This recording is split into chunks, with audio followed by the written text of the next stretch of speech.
گزشتہ 2 روز سے Bagram air base کی خبریں زیر گردش ہیں۔ امریکہ چاہتا ہے کہ وہ واپس بگرام ایئر بیس پر قبضہ کر لے، لیکن آخر ایسا کیا ہوا کہ امریکہ واپس افغانستان میں بگرام ایئر بیس پر قبضہ کرنا چاہتا ہے؟ اس بارے میں عامر رضا سے بات کرتے ہیں۔ عامر بھائی، بگرام ایئر بیس خالی ہو گئی، امریکہ وہاں سے چلا گیا، لیکن گزشتہ 2 روز کے دوران آخر ایسا کیا ہوا کہ امریکہ واپس بگرام ایئر بیس پر قبضہ کرنا چاہتا ہے؟ امریکہ لینا چاہتا ہے، اور امریکہ سعودی عرب پاک سعودی عرب معاہدے کے بعد ہی کیوں لینا چاہتا ہے؟ یہ ہے اصل میں وہ سوال جو آپ پوچھنا چاہ رہے ہیں ایک نئے پیرائے کے ساتھ۔ بالکل۔ لیکن اصل مسئلہ آپ کو بتاؤں، اب پچھتائے کیا ہو جب چڑیاں چگ گئی کھیت۔ بالکل دیکھیں، امریکہ اس پورے خطے کے اندر، امریکہ ہم سے 12-13 ہزار کلومیٹر دور بیٹھا ہے۔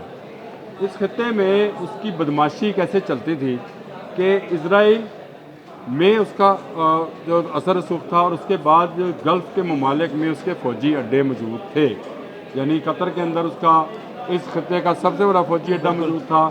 پھر اگر کہا جائے تو بحرین میں اس کا 5واں بحری بیڑا موجود ہے، یہ بھی اس کا فوجی اڈا ہے جس میں 2000 کے قریب لوگ ہیں۔ یہ بحری بیڑے کو آپ تو کشتی مت سمجھا کریں، یہ ایک پورا پورا ایک شہر شہر ہوتا ہے اس میں، یہ تو پورا شہر ہوتا ہے جس میں جنگی جہاز ہیں، جس میں ٹارپیڈوز ہیں، جس میں ایسے ایسے میزائلز اور کروز میزائل جیسی ٹیکنالوجیز موجود ہیں، جس میں ریڈارز موجود ہیں، پورا ایک ٹی وی اسٹیشن موجود ہوتا ہے، بالکل ریڈیو اسٹیشن موجود ہوتا ہے۔ تو یہ ایک پورا شہر آباد ہوتا ہے اور پورا ایک فوجی اڈا ہے جو کہ سمندر میں تیر رہا ہوتا ہے۔ ہوا کیا؟ قطر پہ حملہ ہوتا ہے، اور اب امریکن تھنک ٹینک نے یہ رپورٹ کر دیا ہے کہ خطے میں امریکہ جو ہے اس کی چھٹی ہونے والی ہے، بالکل پورے کے پورے گلف کے اندر سے، اور وہاں پر پاکستان جو ہے وہ اپنی فوجی اڈے بنائے گا، اور یہ میں خبر آپ کو دے چکا ہوا ہوں۔ اب امریکہ کو خیال اچانک سے یہ پیدا ہوا کہ اگر یہ نہیں تو ہم کہاں بیٹھ سکتے تھے، بالکل اور جہاں بیٹھ سکتے تھے وہ 2 جگہ ہیں جی اس خطے میں۔ اگر اس نے اپنی ڈومینیشن قائم رکھنی ہے، رشیا کو دبا کے رکھنا ہے، چین پر کوئی تھریٹ رکھنا ہے، تو 2 جگہ ہیں، ایک افغانستان، ایک پاکستان۔ پاکستان اس کے ہاتھ سے نکل گیا، کیونکہ پاکستان کو اگر امریکہ کی ضرورت ہوتی تھی تو 2 وجوہات تھیں۔ ایک تھی ڈیفنس پاکستان کا، کیونکہ ہمیشہ امریکن اسلحہ ہم استعمال کرتے تھے۔ 71 میں جب ہم نے دھوکہ کھایا تھا، جب امریکی بحری بیڑا کہا جاتا تھا کہ چل پڑا ہے اور چلا نہیں تھا، بالکل اس وقت یہ زمانے تو نہیں تھے کہ جس طرح کے سیٹلائٹ اور جس طرح کے سیٹلائٹ فونز جو ہیں آج استعمال ہوتے ہیں، بلکہ بہت ہی آج سے اگر آپ 53-54 سال پیچھے چلے جائیں تو آپ کو سمجھ آئے گی کہ اس وقت پاکستان کے ساتھ ہوا کیا تھا۔ کہا یہ جا رہا تھا کہ امریکی بحری بیڑا چل پڑا، وہ پہنچے گا۔ اب پاکستان تو کوئی فوجی اڈا دینے کو تیار نہیں ہے، گلف سے یہ نکل جائیں گے تو پھر یہ یہاں کہاں پر اپنا اڈا بنائیں گے؟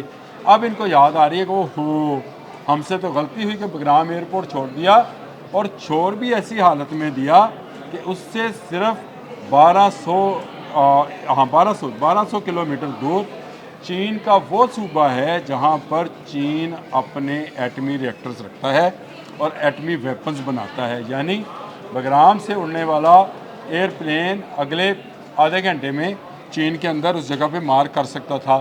تو یہ ہمیں نہیں چھوڑنا چاہیے تھا سب جگہ۔ حضور، آپ نے چھوڑا نہیں ہے، آپ سے چھڑایا گیا ہے، یعنی آپ کو نکالا گیا ہے، اور آپ کو بھاگتے پیچھے آپ اپنا اسلحہ، اپنے کپڑے، اپنی ہر چیز جو ہے چھوڑ کے چھوڑ بھاگے کے ہوئے۔ بھاگے۔ بالکل وہ میں نے وہ فوٹیجز دیکھی ہیں بینگ اے جرنلسٹ، جو میں یہاں شاید بیان بھی نہ کر سکوں کہ وہاں پر آپ کس حالت میں بھاگے ہوئے تھے، ایسے ہی اور آپ کو یہ توفیق نہیں ہوئی تھی کہ بٹن بند کر لیں بجلی کا۔ آپ بکسا، اسلحے کا جو بکسے تھے ان کی سیلیں بھی کھولی نہیں ہوئی تھی۔ اگر آپ وہی چلا لیتے نا تو شاید افغان طالبان آپ سے بگرام ایئرپورٹ نہ لے سکتے۔ اب چین جو ہے، چین اس جگہ کی اسٹریٹجیکلی جو ہے اس کو حاصل کر چکا ہے، اور چین اس وقت بیسٹ الائے ہے افغانوں کا۔ افغانوں کو پتہ ہے کہ ان کے مسائل جو ہیں وہ خطے کے مسائل ہیں، ان کے مسائل انٹرنیشنلی نہیں ہیں۔ انہوں نے سروائیو کرنا ہے، انہوں نے اپنا ملک چلانا ہے۔ اب پاکستان سے بھی طالبان کو واپس طالبان کو کیا افغانیوں کو واپس بھیجا جا رہا ہے، جن کی بات کاری ایک بڑا مسئلہ ہے، اور اس میں جو ہیلپ آؤٹ کرنے والے ہیں وہ چائنیز ہیں۔ یاد رکھیے گا یہ بات اور چائنا اب بگرام ایئرپورٹ پر دوبارہ امریکنز کا تسلط جو ہے کبھی قائم نہیں ہونے دے گا۔ یہ ایک بڑی جیو پولیٹیکل غلطی ہوگی امریکہ سے اگر امریکہ دوبارہ سے افغانستان میں انویڈ کرنے کی کوشش کرتا ہے۔ پہلے بھی جو اس کی انویڈ تھی وہ رشیا کے بعد تھی، یاد رکھیے گا، رشیا کے بعد افغانوں کو ایک ایسا ملک چاہیے تھا جو ان کے مالی اور دفاعی معاملات کو دیکھ سکے، اس لیے انہوں نے امریکنز کو آنے کی اجازت دی اور امریکنز نے آہستہ آہستہ وہ کہندے اگلے ہے نا اس تے گھر والی بن بیٹھے۔ یہ وہ لوگ تھے، پنجابی دی کہاوت ہے جس کو سمجھ بھی لیا تھا، یہ وہ لوگ تھے جن کو لایا اس لیے گیا تھا کہ یہ افغانوں کی بات کاری اور وہاں پہ عوام کی حکومت بنائیں گے۔ یہ اپنی حکومت بنانے کے چکر میں پڑ گئے اور پھر ایسی کٹ پتلی کو انہوں نے وہاں پہ بنایا کہ تنگ آ کر طالبان کو، اور تنگ آمد بجنگ آمد وہی بات ہے، طالبان کو نکالنا پڑا، نکال دیا۔ آپ جوتیاں چھوڑ کے بھاگے ہوئے لوگ ہیں اور اب آپ کو خواب آ رہا ہے، اب آپ کو خیال آ رہا ہے کہ پاکستان اور سعودی عرب کا اتحاد ہو گیا، دفاعی معاہدہ ہو گیا۔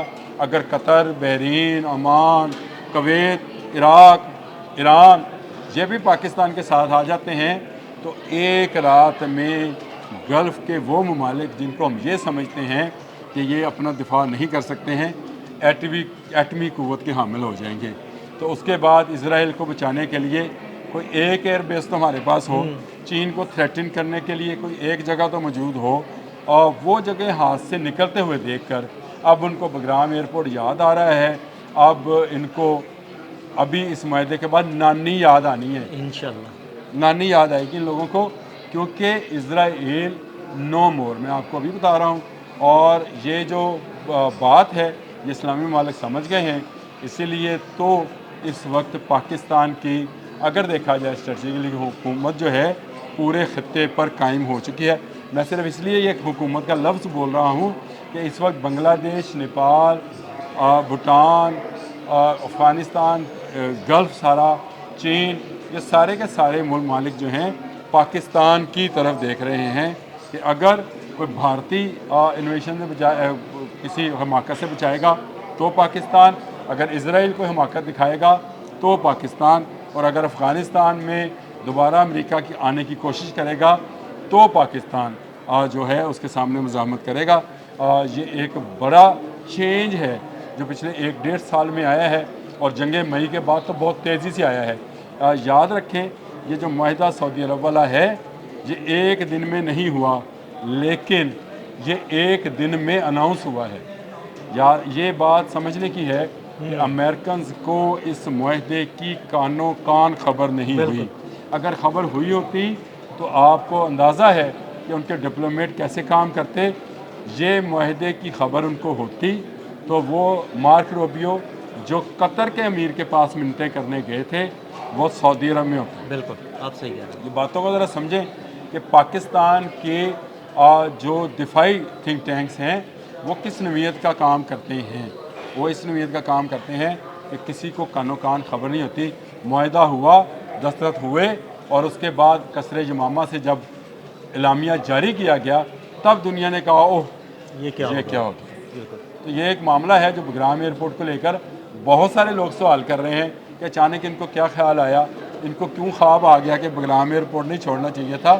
تو یہ آپ پچھتا رہے ہیں۔ تو میں نے آپ سے کہا کہ چڑیاں چگ گئی کھیت بھائی، وہ جو کھیت جہاں پر سے آپ بہت زیادہ فصلیں کاٹ چکے ہیں، بہت زیادہ دینار، ریال، درہم دینار ریال، چلو جو بھی چیز لے کما چکے ہیں، وہ دکان آپ کی بند ہونے جا رہی ہے، اور آپ کی جو تجاوزات ہیں جو کہ اس کو اگر آپ کہیں تو نجائز اولاد ہے، اس کا بھی بوریا بستر بہت جلد گول ہونے والا ہے۔